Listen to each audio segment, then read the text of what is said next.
Well, hello and welcome to Phoenix Brix, and today I have an Egyptian Archer Chariot, or my sort of approximation of it. Anyway, not really sure what inspired me to build this, but it was an interesting challenge to try and get the shaping to look good, and it was achieved using, I think, really no conventional studs on top construction. Everything's kind of built sideways in order to get these flowing curves that go from front to back. So let's see how it's built.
So there you go, fun little build, quite challenging to get the shapes right, but it works nicely, it steers around quite well.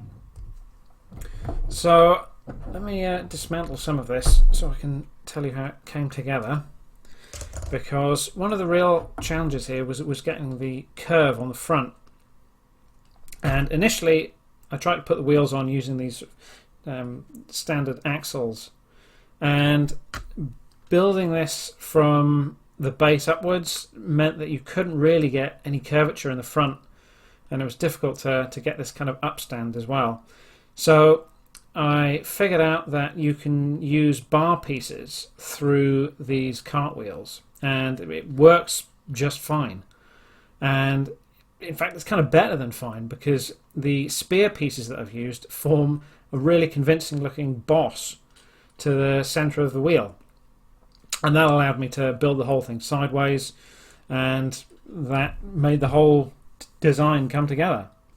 I did style this to be more Egyptian, but you could easily swap the colours out on this to make it look more Roman or Celtic or whatever you wanted. Maybe sort of red and white or something like that would definitely look good. So I hope you enjoyed that, and I will see you again.